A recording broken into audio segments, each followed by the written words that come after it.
To Save Blood Arena on Lagos Traffic Radio 96.1 FM. And happy Easter to you. My name is Dele Agadumo. Well, on Save Blood Arena, brought to you courtesy Lagos State Blood Transfusion Services, we have discussed quite a number of issues and activities concerning blood donation and voluntary blood donation on the program. This is the 13th edition of the program. So if you have missed 12 editions, you have missed a lot, but not to worry. We'll always try our best to refer to everything that we have talked about before on the program. So today on the program, we're discussing the myths in voluntary blood donation. I remember the first, second, and third editions of the program. We talked a bit about the myths concerning blood donation, and we tried. And the Executive Secretary, Dr. Bodori Oshikomara, was also here during those editions to help allay your fears concerning those myths surrounding voluntary blood donation. So today, in continuation of that, we have someone from God's Kingdom Society. I know that one of the myths has been religious, so we have someone from God's Kingdom Society here to shed more light on those myths surrounding blood donation, voluntary blood donation. That's Mr. Jonathan Agwaro. Good evening to you, sir. Welcome to the program. Happy to be here. All right. Thank you very much. Thank you. And we also have the Head of Programs, Lagos State Blood Transfusion Services, Mr. Oluwole Olatubi. Good evening to you. Good evening, ma'am. Thanks for having us. All right. Good evening, Lagosians. Yes. So let me start with Mr. Agwaro. Tell us a bit about your organization, God's Kingdom Society. I know it's a religious organization. I know it was, from my research, it was started by an honorable man in Warri. Okay. South well. Okay. So tell us more about the organization. Well, the God's Kingdom Society is a purely Christian religious organization founded by God Almighty through the instrumentality of Saint Gideon Miriodere Urobo of the blessed and eternal memory. Okay. Through Jesus Christ. Okay. He being the first president of the God's Kingdom Society. All right. By the grace of God. Okay. So, what's motivated your organization to get involved in or to get interested in voluntary blood donation? Yes. A very long time ago, some 15 years or so back, okay, here in Lagos, because we have branches all over Nigeria and in the diaspora. Okay. And in GKS Lagos Island branch, there was a day on a Sunday like this that a couple, members of our branch, okay, who live on the island, on the Lekki axis, okay, after the church service on that Sunday, a friend, a colleague of the couple invited them to come and have pepper soup with him. Okay. Just to relax for that Sunday. The wife was pregnant about 8 months. Wow. On their way to the venue of that treat, a vehicle came from behind and swept them off the ground. Wow. In fact, the wife was retrieved from under the vehicle in a state of trauma and fighting for her life. The husband too, the legs were shattered. Oh, We had to rush them at that point to leave. Hospital. Both couldn't handle the husband. He was taken to baby orthopedic hospital. But the wife, whose case was more serious because she was pregnant, 8 months, advanced pregnancy for that matter.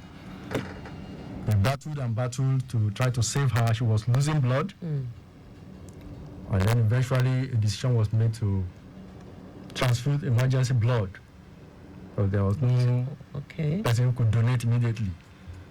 So they gave her 2 pints, operated upon her, and amputated her left leg from the ankle. Wow. But thank God she survived. But there was the need to replace the blood that she was given during that emergency.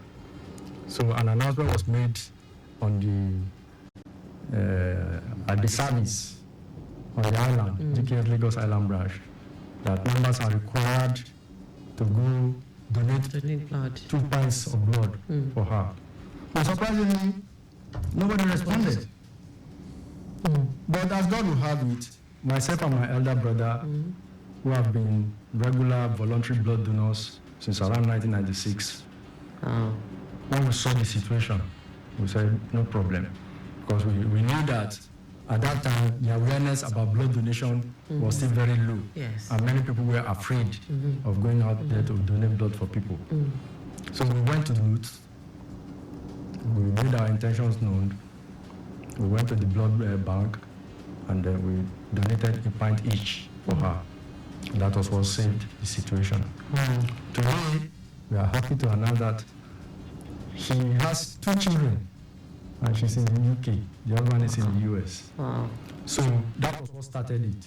So we felt that since people are not aware of this thing, it shouldn't be allowed to be like that. So we introduced the idea to the church, and they bought into it. And that was how we started voluntary blood donation campaigns.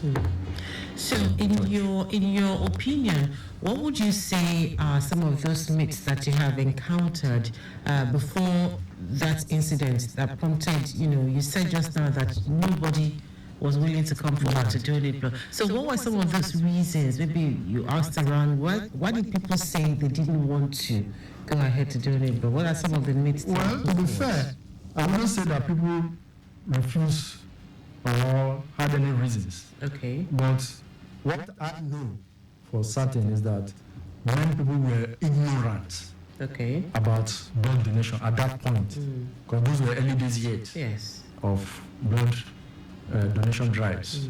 So the fear that they will prick me with needles. I will feel pain. I may not have enough blood in me. So people were reticent about going forward. So we felt that if there was a campaign and education, people are likely to come up to want to donate blood voluntarily. So aside from the prickly needle, the signs of blood, the not enough pints in the body, the fear that people have been having, don't go and donate blood, you don't have enough. They are not aware that you'll be tested for blood volume, if you have enough or not, before you go in there to donate.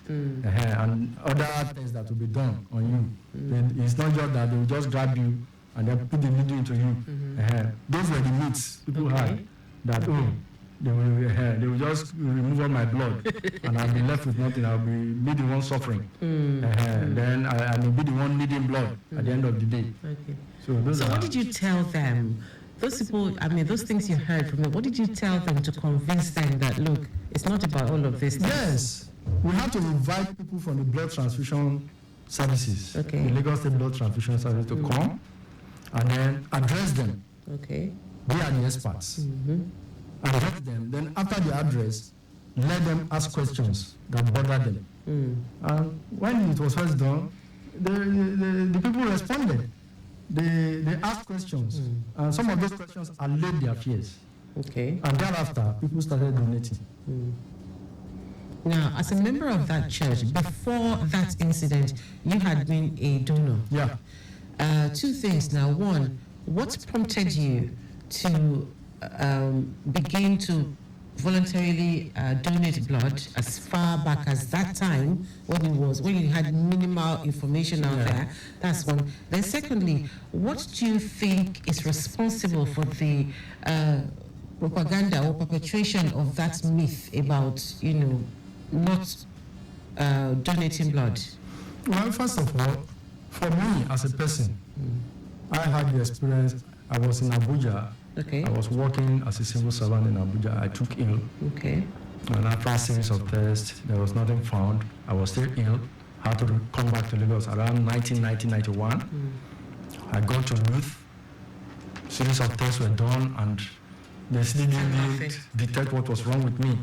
So eventually they said they were going to do exploratory surgery, and that I will need some pints of blood. People from the Red Cross, where my brother is also a member, and several of my cousins were members. They rallied round. I think they donated about 6 pints of blood, out of which I used only 2.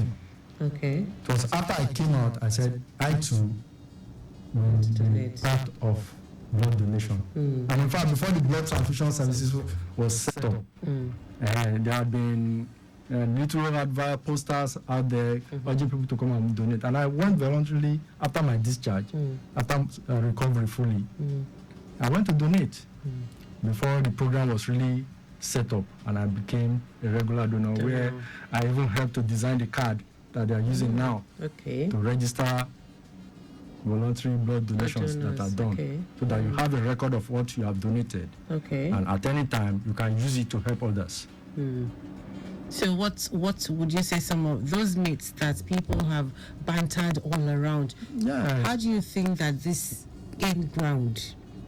Yes, some of those myths, like some people believe that, because of the environment we live in, people do money rituals.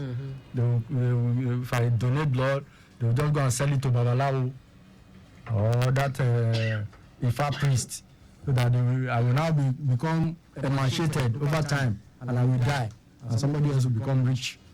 Those are some of the myths. But during those educational series, they were dispelled. Those myths were dispelled. Okay. And then there is the myth also that, well, if I donate free will, voluntarily, they will still go and sell it to the patients who need it. The hospital sell it, and I don't get anything in return, but they profit from my own free will donation. Those were also dispelled. And in fact, a professor who I served with in a committee, a former commissioner in Delta State, under Oduaga, when the blood transfusion people came recently, they took her up Okay. that they sell this blood. No, they don't sell it. It is only the money for screening that they pay, and it's minimal compared to what is spent on preparing the blood. It's only a fraction of that is required to be paid, because reagents are expensive and all the rest of it. But it was difficult to convince them because of the needs. And then there's also the myth that there was a day I wanted somebody to donate, they kept the person waiting, and I had to go away in anger. But you have to prepare certain things before the donation can take place. And unless you are fully committed to waiting to see the process through, you may not be able to wait. And you will think that that is how the health officials behave. So in your opinion, as an individual and a representative of God's Kingdom Society, what do you think, what can individuals and organizations do to support and promote accurate information about the importance of voluntary blood donation, so as to counter the myths that is already out there? Yes, the main thing is that the people at the helm of affairs themselves, they need re-education.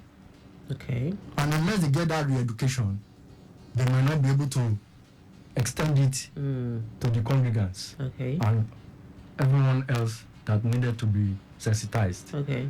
Because you find that even among the elites, it's difficult to convince them. Recently, we went for a blood donation campaign at Marina, in the car park there.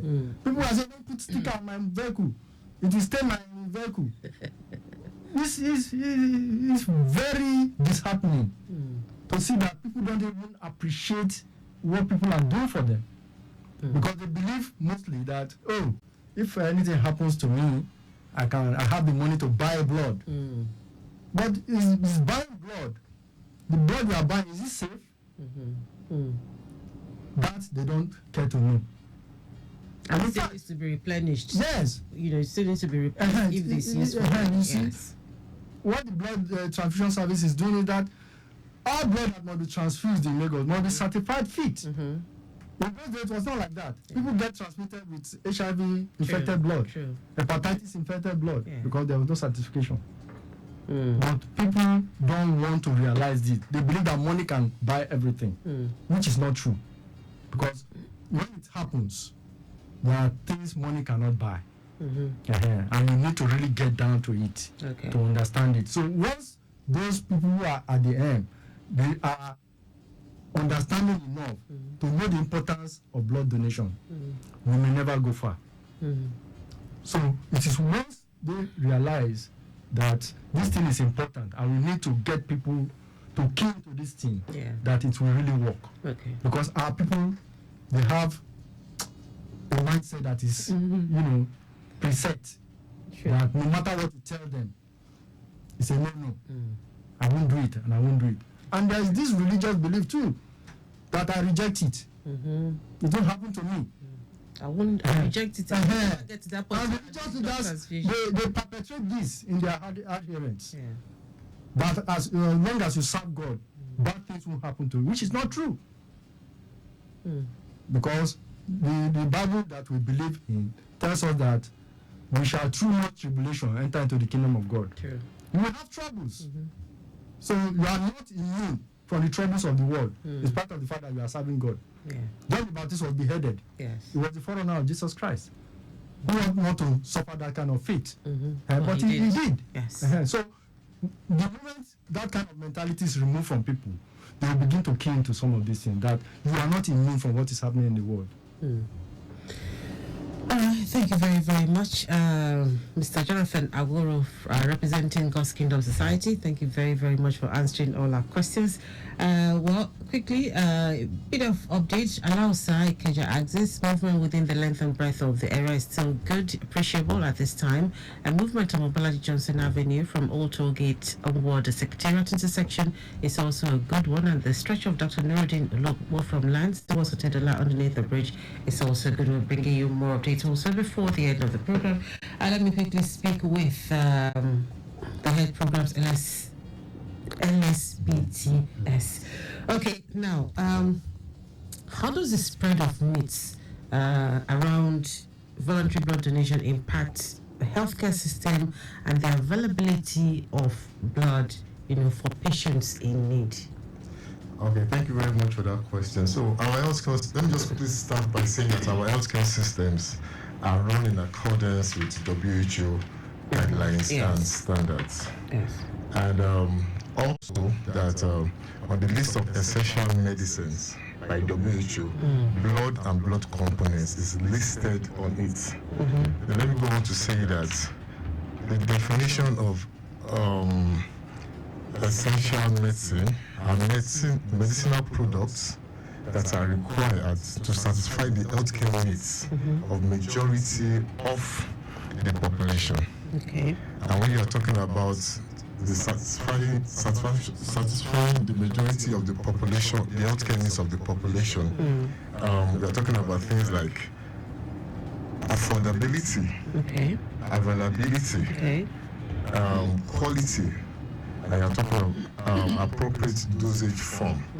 Remember, we talked about in the past times, we've talked about in the area of affordability, we talked about the governor making funds available in form of subsidy to make sure that the prices of these drugs, of blood and blood products, don't go up, because it's been listed as an essential medicine by the WHO.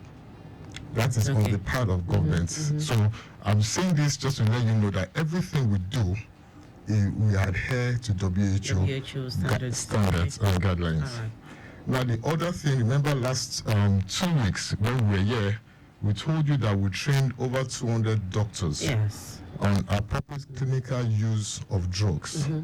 So what that means is that we are also satisfying that WHO standard that there must be appropriate clinical use of essential medicines.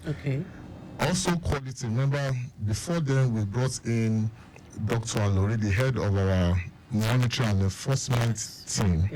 And also MLS Rashida Mecca, the head of our blood banking section in blood transfusion services. All this is just to ensure that every blood and blood products that you see in Lagos State has the seal, is produced under strict adherence to the guidelines of the WHO guidelines. Okay. Now, to the question of availability, how meat, because of course, meat acts as barriers to ensure the availability of safe blood. Yes. So, with these barriers, you have this unwillingness that he talked about people coming to donate blood. So on the healthcare system, because these are essential needs that are required to make your healthcare systems function now. Imagine, so you need blood, you get to the hospital, you don't see blood. Your healthcare system at that point is not able to meet your need. So the whole idea is that it has an adverse effect on the healthcare system. Thank you. Thank you.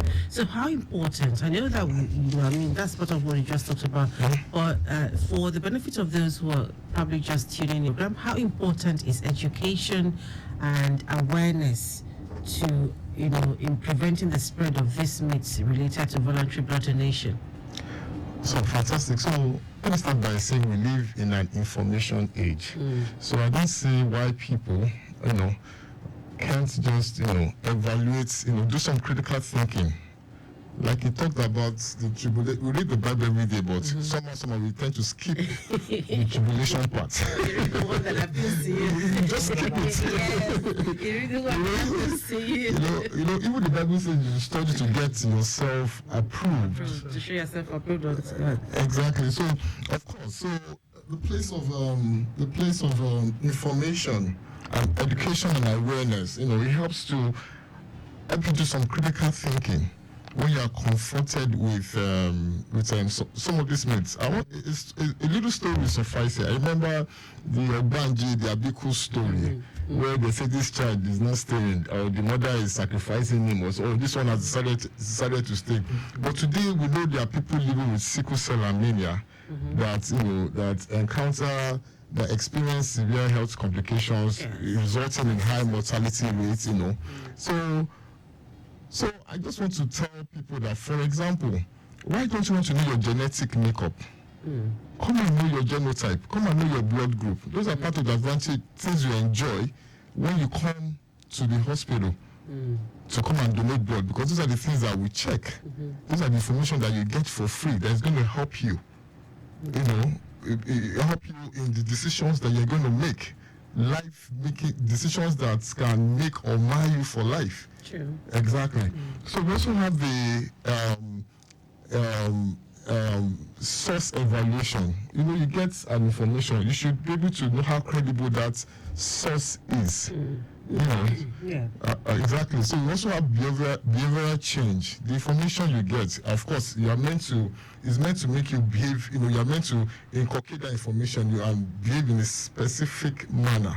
For example, if I know, that if I have to touch your TV and it's going to shock me, I'm not going to touch it. So it begins to influence how I behave. So you've heard from him that once you come into the hospital today, we are not just going to drag you and take all your blood. You heard him say that. Yes. So part of the things that you're going to go through a medical examination, a physical examination. We're not going to take all your blood. We have standard. We have things we look at. We look at your weight, for example, in taking your blood. That's why we won't take your blood if you are less than 50 kg. So those are things that we adhere to, and also for community engagement, because we always talk about communities. So they are part of the communities that we have. The Red Cross Society, the NGOs, the religious organizations, they're part of our communities. So like he said they went back to, remember he said something about them going back to the church and inviting blood transfusion services to come and enlighten them, to come and educate them. And from then decided there were some changes, behavioral changes. This person has a question. Hello, good evening. Good afternoon. Good evening, madam. Yes, I'm happy with this program that you're kind of talking about. Thank you, sir. I'm happy about the information the religious man gave about how they were able to save their tempers. But looking at the Jehovah Witnesses, today their members are still not allowed to do blood transfusion. Can government do something to come? Because there was a case of a man and a woman who lost their daughter. The daughter needed blood, they did not allow that lady to take the blood transfusion, and she eventually died. Yes. Can government do something like the brothers? Okay, we'll see if we can quickly answer that question. Thank you so much for your call, sir. So he's asking if the government can intervene in a situation like that. Is it possible? So the government has intervened already. If this transfusion is to save the life of that patient, we do the transfusion immediately. Okay. To save the life. If it's to save the life, the patient is transfused immediately. It's covered by law. Okay. To save, because government has a duty Yes. to protect the life of the patient, of the citizens. And this is like a religious body and the parents of the girl who are saying, yes, please. See, this particular question is very good that he has asked it. In fact, I had a neighbor, a colleague of mine in the office when I was in Abuja. We stayed in the same block. And after I took him and came back to Lagos, my wife was pregnant. Very nice, gentle woman. At the point of the delivery, she was bleeding profusely.